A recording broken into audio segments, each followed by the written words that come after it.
And we are back for the first time in a couple of weeks. We had a bye week, obviously, and then there was no chance we were going to do a show. As you'll recall, the first of two hurricanes that came through the Tampa Bay area, and the football team went through that experience along with all of us, likely if you're watching it.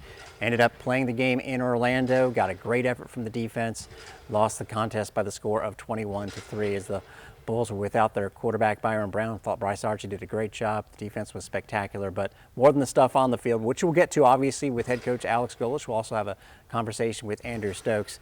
Want to get your perspective, Joey. I know, Caylee, you had great excuse for not being able to make it to the game. Yeah, I was so sad I wasn't there, but I do have to say I was listening on Bulls Unlimited, so thank shout you. out to you guys. You do a fantastic job. Appreciate It that. made me feel like I was there, so thank you for that. But yeah, I was with my family. We evacuated from Bel Air Beach, so we jumped around to a couple hotels, and then with no power decided to go up to my brother's for a couple days. But Wow. I mean, honestly, shout out to the community, really. Yes. I mean, when we came back from that, you know, neighbors helping neighbors, neighbors loving on neighbors, it was very cool to see so many people here at work texting me and calling me, asking me if I'm okay. Coach Golesh, That's before the no game, surprise. took time to text me and check on me and my family in the house, and gave me a little pep talk back and forth saying things are things, stay positive, you know, one foot in front of the Things are other type things. thing. So for him to take the time to do that too, just a sense of community, you know, taking anything from this tragic event, you know, feeling that community was really special. You're keeping such a cool head about it. I really praise you for that, but it's great to hear that you have the support, and that helps, obviously. And Joey, you were able to make it over along with our radio crew, although I'm sure gas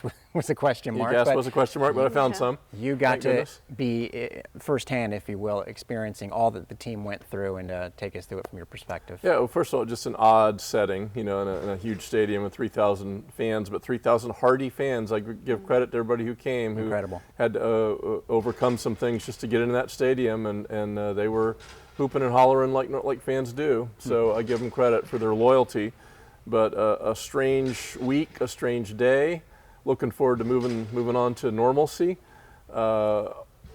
So much has gone on in the Tampa Bay area, but I think we count our blessings. We didn't get a direct hit, thank goodness. So the Tampa Bay area that we all know and love can rebuild. So I think we were spared to some degree, although people are still going through hardships. But like Coach Golesh will allude to in this show, I believe that this is a resilient community that rallies around each other, and that's been a fun thing to see. Is people helping people?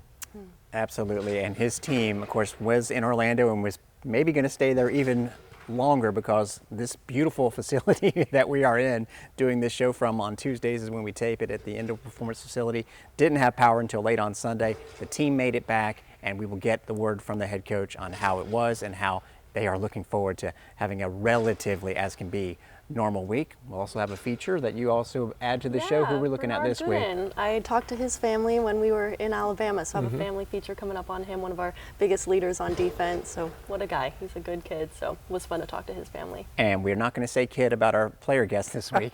Andrew A Stokes full-grown man. is a full-grown man. Maybe older than you. I'm not going to ask your age, though, but he is 30. He's got a little bit on me. He does have a little bit on you. Okay, sounds great. So you're going to see that feature. You're going to hear from Coach Golesh and Andrew Stokes. We're also going to tell you how the hurricane affected some of the other teams at USF and give some love to them as well before we finish up this program. So stay tuned for all of that on Bullseye. Derek Sharp, Joey Johnston, and of course head coach Alex Golesh, and we will get into football, but people want to know, and there's so many layers of what happened over the last week. How are things going now before we revisit what was just like we've never seen before? Yeah, awesome to be back on campus and practicing. You know, I think as much as it's been a little bit crazy and a lot of moving parts and a lot of back and forth, I think a lot of people are going through a lot tougher things than we are. So we've kind of taken it in stride and gone. I do want to give a lot of credit to our operations team and our support staff. You know, there was a lot of late runs back and forth from Jeremy Lee's and that equipment team, and Phil Kane and the video people, and certainly our operations staff to really quickly get a whole operation moved over to Orlando, and a lot of coaches' families, certainly players. We had some dogs, and and in a lot of ways, I think it tested our character, tested our resiliency. But again, the people that are on the front lines, doing a lot of work, are certainly going through a lot more than we are, and still a lot of people don't have power. Still a lot of people struggling to get food, and so nothing compared to that. And we've continued to keep this whole side of the state, and really our whole state, in our thoughts and prayers, and continue to play inspired football. You told a story after the game at Memphis that kind of touched me a little bit, being a third-generation Tampan. You talked about your wife coming back to your house after the hurricane had come through, and the neighbors and the friends were all there helping out. I like to think that's what we're about in this area, and I know that meant a lot to you. Just speak about what you've seen from this area and the people at a time where it's crazy, and how people are responding to it.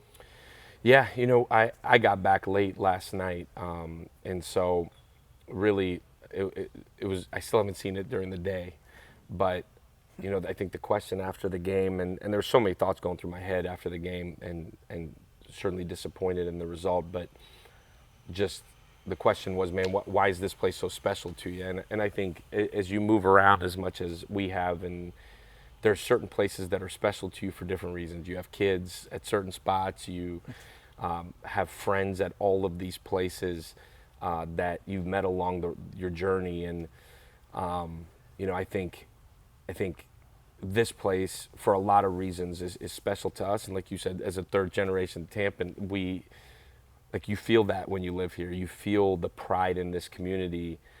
That touched me when my wife called, and she was in tears, because she's like, man, how cool is, as messed up as everything has been, and we pull up and there's all these people that are here to help, and I mean, people just picking sticks up and helping pull trees off of houses, and it's like everybody. Our team chaplain was here today in boots and jeans, and Reverend Lane, and I'm like, man, you got work clothes on. He's like, man, there's still a lot of people in our neighborhood that need help, and he's 70 something, and wasn't going to miss practice, but it was right back to help. It's that's what community is. It's so much greater than football, and I think I keep reminding myself, man, like I get evaluated on wins and losses, and I get it, and I'm okay with that. Our job is to teach this next generation. Same reason I got into coaching, same reason I got into teaching. Our job is to teach this next generation of young men what it is to be great men in the community, what it is to be great fathers and husbands. And I think all of those thoughts go through my head in moments like that. But we're super grateful to be a part of this community.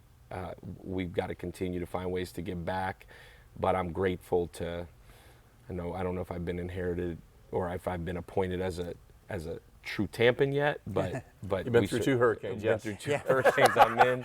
You're in. 2 in 2 weeks. So we'll hopefully take a break here and be able to get back to some normalcy. But super proud of our community and to be a part of it. Well, there actually have been 2 hurricanes since we've talked on this show, which is not fair at all, obviously. Last one for me on this before we move ahead. You mentioned the Reverend, a guy like that. How great was it to, and you knew this already, we've kind of hinted at it on past shows, to know that you didn't have to worry about where you're going to play because somebody was handling it, and where you guys were going to stay because somebody was handling it. Yeah, I'm super grateful to our operations team. Now, I don't know if there was from Saturday until Tuesday night, we met hourly on the hour on all of that.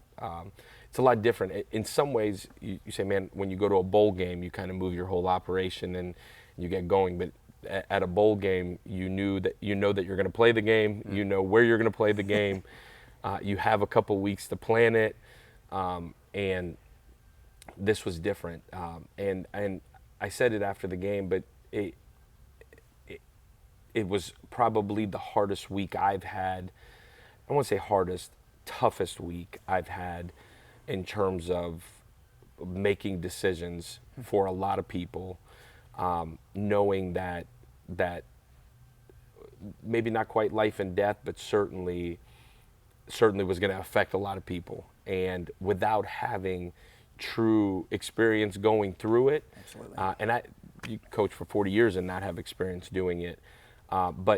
But making those decisions and then sitting there and constantly saying, man, were we right? Are we right? Are we right in doing this? Without knowing, man, how bad it could be. When we made the final decision on Monday night, say, hey, we're gonna go. What we were expecting was one of the worst natural disasters to hit our country, and I'm sitting here saying, I'm sitting on a call about moving a football game while worrying about our football team, and then all of our coaches. You feel a true responsibility to we got close to 80 people that work with us. You feel a true responsibility to all those people to do right by them, to make sure they're fed and to make sure they're staying healthy. And you add all those people and their families and their pets and and all these things that are really, really important. But it's part of it, and it's a really good experience. It's humbling in a lot of ways, and we came out on the other side. The only regret you have is you didn't leave there with a win. Right. We move forward to the home game against UAB on Saturday. You said a couple things in your press conference. We're a 2-4 team. As Bill Parcells famously said, you are what your record says you are. And you also said, you move forward. You don't look back. You move forward. You try to get better each week, and all the concentration is on this week. So what do you need to get better at specifically to be successful against UAB? Yeah, I think the first thing is you do have to look at why certain things have been working, why certain things have not, and that's something you do every week, regardless of if you were 6-0 or if you were 2-4. I think that's why I go back to, I'm so process driven, I'm so committed to doing things a certain way, because when something didn't work, you can pinpoint to what went wrong there. I think if you constantly adjust, one, your players feel the ebbs and flows of it.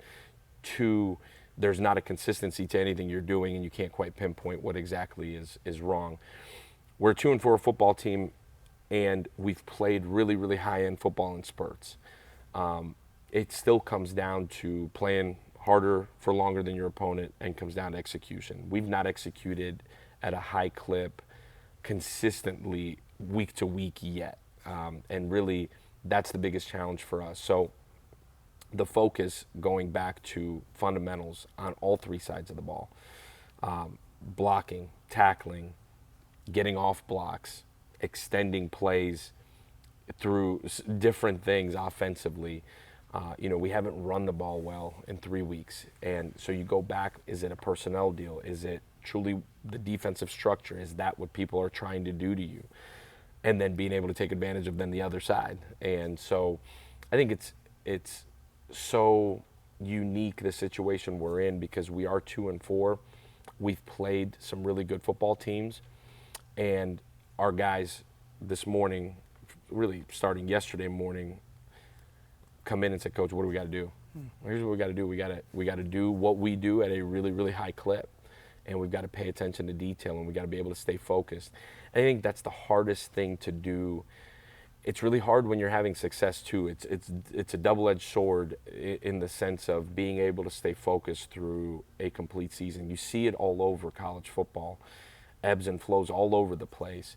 Being able to stay focused from when you report to camp at the end of July through as long as the season is, keeping the main thing, which is continuing to get better week to week, being able to deal with injuries and other guys stepping up, and continuing to get better. And I told our team yesterday, really elite players, this is when they peak. Really elite football teams, this is where they peak. You're right, you're in the third Saturday of October, you're halfway there, and we've got to be able to go play our best football here these last 6 weeks. And starting with today's practice, that's where we're headed. And to tail it off here, I definitely wanted to get your comment on the defense. It's amazing when you get your guys pretty fully healthy. I know Caylee is out, but everybody else was there. We love what we saw. And then as Andrew Stokes is our next guest, special teams had a pretty special night as well. Yeah, I think defensively, one, healthy, yes, but two, I thought we played really inspired football for each other. It was awesome to see guys rally, like there were tackles, and we showed it in the team meeting on Monday, but there'd be tackles, whether on the line of scrimmage or 10 yards down the field, and there's 11 black hats sitting there right at the helmet as the whistle's blowing. That's defensive football. That's what you want to build towards. It covers up a lot of things. It covers up some missed tackles. It covers up maybe a zone drop that isn't right. But defensive football is about making the offense snap it one more time and one more time and one more time. And we started off just okay. And for the last 50 minutes of that game, I thought we played incredible defense. Again, go back to what can we get better at? Tackling. What can we get better at? Creating explosives, negative plays, interceptions, fumbles. Those are still areas where we got to continue to grow. And from a special teams perspective, I said it in the press conference, but we're playing more and more guys on special teams. And we're starting to really be the tone setters that we really want it to be. Start every game on special teams, it sets the tone.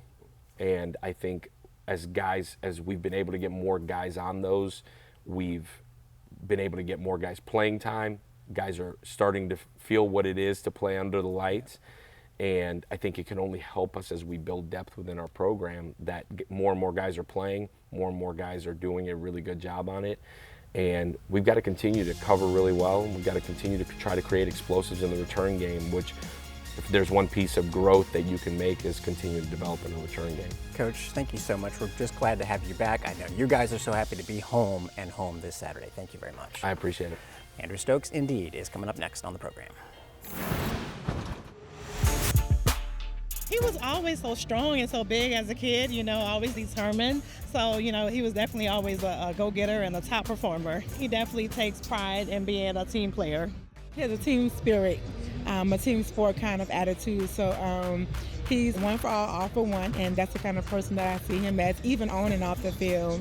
I just recently started playing flag football, and it could really help me. Is he an inspiration to you? Absolutely. Does he help you? Yeah. What kind of pointers does he give you? He tell me that if I don't keep my eye on that ball, he gonna help me next time he see me. And trust, I believe him. How would you describe him as a player? He's a team leader. He's a motivator. And you'll see his energy on the field. He's always, giving that 110%. What do you look up to in him? He really does have a confidence towards himself as a humble way. So he's very passionate about what he does and helping people and just making sure everybody work well together. What's your favorite part about seeing him on the field?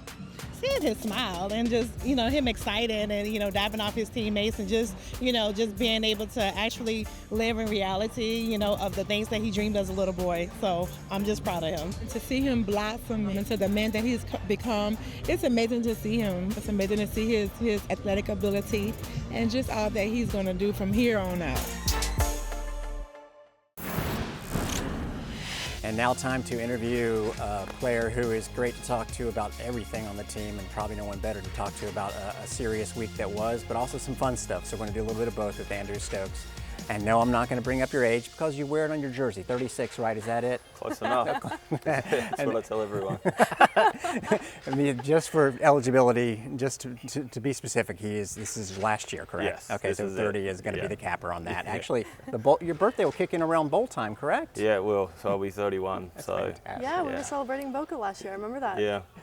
Well, let's get into the serious part first, and I'd love to hear a player's perspective on the last week, not just how difficult it was, but how it was handled by the people above you, from the coaches' staff to some of the behind-the-scenes workers. I know you guys were taken care of as well as could be. Yeah, I think from a player's perspective, it was really good. I mean, from Michael Caylee to Chris Pierce and Coach Golesh and everyone else who had a hand in looking out for our welfare was obviously did an amazing job getting us out of the path of it and putting us up in a hotel and keeping us safe more than anything.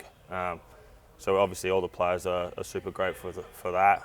Made sure we had food, water, power, and could still try and balance football and something of that nature. But yeah, obviously it's a tough time because you're trying to balance that mental side of you're leaving your family and friends and a lot of people that either couldn't leave or didn't want to. So it definitely was hard to try and take your mind off, but yeah, I think our coaches did really well at making sure that they were there for us and anything we needed, whether it was just to talk and get some things off your chest, they were there for that too. But I mean, we were super lucky compared to Sure. a lot of people stuck in the hurricane and couldn't get out. So obviously, like our hearts and thoughts go out to them.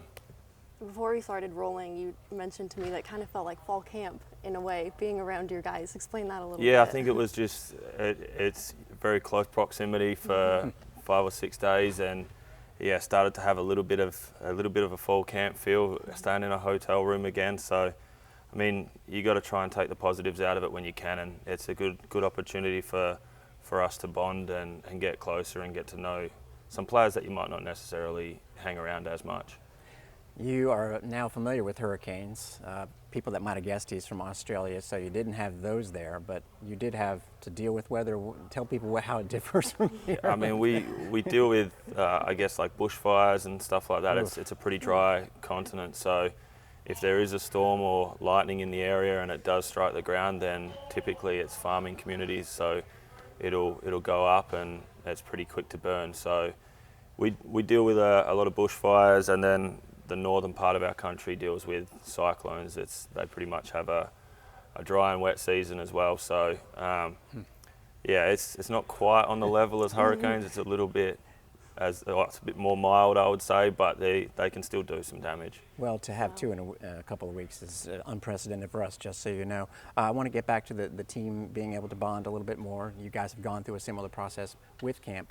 Were there any group of guys, or maybe one leader in particular from the player perspective, that was almost like a go-to to calm everyone down? I know you have a lot of leaders on the team. I think we got a lot of leaders on our team regardless. I mean, the ones that come to mind are Byram, Bryce, Mike. You've got the guys on the defense as well, like Bernard Gooden. So Great. we've got a lot of guys on there, but I think what makes it cool is we've got a lot of leaders within each position group.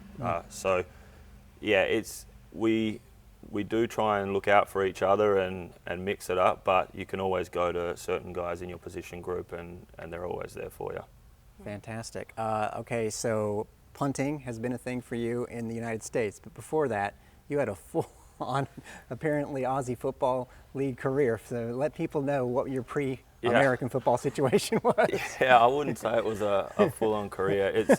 I guess you could count it as semi-professional. Okay. There was contracts, but not a lot of money involved. But you still work a 9-to-5 job, so you're still balancing all of that kind of stuff. But I guess my dream was to always take football back home as far as I could, and that you kind of got to be, you can't really miss the window around 18, 19. If you do, then there's younger guys that are coming in that are just as good, if not better. So yeah, it's a smaller window, but yeah, I mean, I enjoyed Aussie football and to obviously play a lot more than what you do punting, but it's yeah, there's a lot more tackling and I guess physicality. I was looking at your stats, and of course, clueless as I'm doing so. There's apparently a lot of disposing. Yeah, so what the heck is that? That's just basically how many times you touch the ball throughout the game. So Okay. you probably didn't see a lot on my stat sheet. But All right, well, it's a perfect segue because as we've joked with Coach Golesh and you about in the past, he doesn't want to see you touch the ball very often in a football game. But first of all, last year when you realized you had a coach that nothing against you tended to go for it on fourth down, was that tough for you? Yes and no. I mean, that's the nature of punting. So like, I knew that there's some coaches that are going to be more aggressive than others, and that's fine. But I mean, if we're aggressive and we go for it, it's for the benefit of the team, and I trust Coach Golesh to obviously make those decisions, as do the rest of the program. So if he wants us to punt, I know that he will call on me eventually at some point, whether it's 2 games down the road or it doesn't matter. I'm always ready for when he calls. Well, Coach has said that you are one of his favorite people on the team. Talk about your relationship with him. Yeah, I think it's probably because we're closest in age, but yeah, he's awesome. I mean, a lot of guys back home in Australia grow up very sarcastically, and I think he's got that. Oh, he does. That nature down to a T, where he can be really sarcastic with you and have a lot of fun and make practice fun, but even just the facilities you walk around and he'll always have something to say. So that kind of stuff is really cool. It makes it a lot easier for me to relax, and I know a lot of the other guys it's the same way as well, but you obviously know when you need to lock in and focus, and when you got to just understand it. So yeah, he's really good like that, and he creates a really fun environment for coaches and players. Well, I know he's a family guy. You're a family guy. I know your mom stays up crazy hours to watch the game. Talk about the time difference and the support from your family. Yeah, so love my family to bits. They're awesome. I know the time difference is they're 12 hours ahead. So if we play at, I don't know, 3:30 in the afternoon here, it's 3:30 the next morning over there. So they'll always get up and try and figure out what channel it's on, and then sometimes that's not working. So then they get up and they spend half the game trying to figure that out. But I think they've got it down to a science now. But yeah, my family back home is awesome. When they get the opportunity to, they stay up and watch, and I think they're starting to understand it a bit better now too. I love that. The 7 o'clock kicks were probably working out best for them. Yeah, they were loving that. I think that's a bit nicer on them. All right, so we talked about how you didn't kick the ball as much last year, but in the last few weeks, 9 against Alabama, if I'm not mistaken, but definitely this past week, 7 and 5 inside the 20. I thought it was a fantastic performance. How would you rate it? Because I thought it was great. And then secondly, how much do you work on? I know it's a lot, because punters can only work on so many things of trying to land the ball in the appropriate situation when you're trying to get it inside the 20. Yeah, it's fairly detailed more than anything. So obviously specialists don't need to do a whole lot of cardio, but we try and get all of the little details within our craft on as best we can. So I spend a lot of time doing drops, catching jugs on the jugs machine, Wow. I guess punting, the different style of punts as well, and working on my footwork, what's going to work for me best. So there's a lot that goes into it, and yeah, sometimes you do punt a lot in the game, and I think for the most part the results have been where we need them to be, but there's always room for improvement, and I think there's a lot of things I wasn't happy about with in terms of my punting on the weekend. So you kind of just go back, watch the film just like any other position, and yeah, I guess go back in and keep working. Well, that takes me into, whatever position you play on a football field, people can watch film of other games, learn this and that. Do you watch any NFL punting? Because for your benefit, one, but also if you don't, then who is going to watch an NFL game for punting? Yeah, I mean, I definitely, I don't watch NFL as much as I watch college, Okay. But I still like to watch it if it's on, and I think there's still quite a few Aussie guys in the league as well. Great So point. there's the 49ers, Mitch Wisnowski, we got Michael Dixon for the Seahawks. I like that. Yeah, we got our own little team, but yeah, no, it's cool to see them go through the same academy, the same I guess pathway as yourself, and take it on to that next level. So that's always the dream, but it's cool seeing them pave that way. Well, you've got to give people the name of the academy, and can you try and paint a visual picture of it? Because I'm trying to decide if it's just some gigantic punting factory or if it's just a field and you got a lot of guys learning how to kick. It's growing a lot more than, I think it's a lot bigger than what it was when I was there, and I mean it grew from before I was there as well. But yeah, Pro Kick Australia, they're obviously known in the college world for churning out punters, and not all quite as old as myself. There's quite a lot of young guys that come over as well. But no, they do an awesome job and allow us to have such an awesome opportunity at coming over here. But yeah, you kind of just, they rent a field back home and set out some buckets that they've bought from, I guess, the equivalent of a Home Depot, but with the yard numbers on them, and you stand there and kick a ball. So you don't need a whole lot, you just need a ball and someone to throw it to you, and some football cleats. So yeah, they do an absolute awesome job and give us the tools that we need to come over here and get started and be successful. So shout out to Nathan Chapman and John Smith. Very nice. And the guys who paint the buckets in Pro Kick colors, I assume.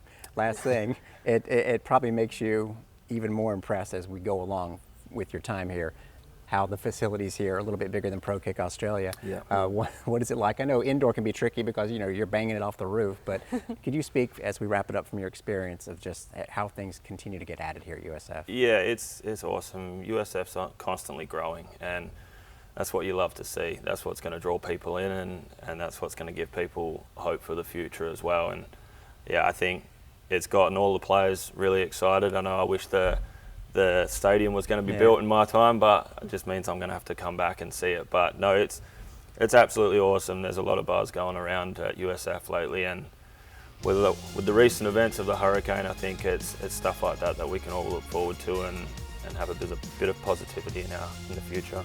Absolutely, Andrew. Thank you so much for the time and the perspective, obviously. Appreciate it. And no offense, we hope not to see you at all this Saturday at Raymond James Stadium, except on the sidelines.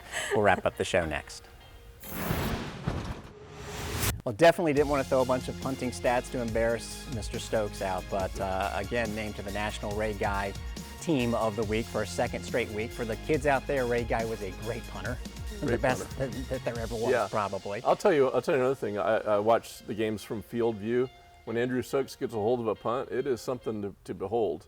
He gets it high and deep and spiraled, and he is having a great season. I mean, he's an all-conference punter who should get national recognition based on what he's done so far. If he can continue this, he will get that recognition. You know he had a good game when I felt it necessary to single him out on the radio postgame show, because 7 punts, 5 inside the 20, and his average right now is third best in school history. We got to mention one other thing about this week's game. People probably know this, but just in case, homecoming has been basically moved to the Navy game. That's, I believe, November the 9th. And so also part of that, the Friday planned groundbreaking for the on-campus stadium will be moved from this Friday to that would be the 8th. Now, other teams were affected. Got to shout out volleyball. They had to leave on a Monday to play a match on a Friday in Wichita. They beat Wichita and Tulsa on the road. Soccer moved things around as well. The women's team is playing a key match on Thursday night, and the men's soccer team is playing a big one against first place Memphis on Friday night. So a lot going on. It's great to have everyone back and with power and all that kind of stuff. So with that in mind, Joey, now that we can somewhat focus on football, how important is this game on Saturday? It's important. It's the first game of the second half. The way this broke, 6 games in now, 6 games remaining. A lot of opportunity on the field for these latter games. And UAB, as Coach alluded to in his press conference, beat the Bulls pretty handily up in Birmingham. So he called it embarrassing. So certainly the Bulls want to get some payback for that, and a chance to, again, it seems like a million years ago, but get to Raymond James Stadium in a normal fashion and play a football game. So I think with anything else, it's going to be a deep exhale. Yes. We're back to business. It is strange, because I was more nervous than I'd ever been about a weather event. You could even tell that Coach Golesh wasn't his normal, he's in charge of everything and complete control without being nervous self.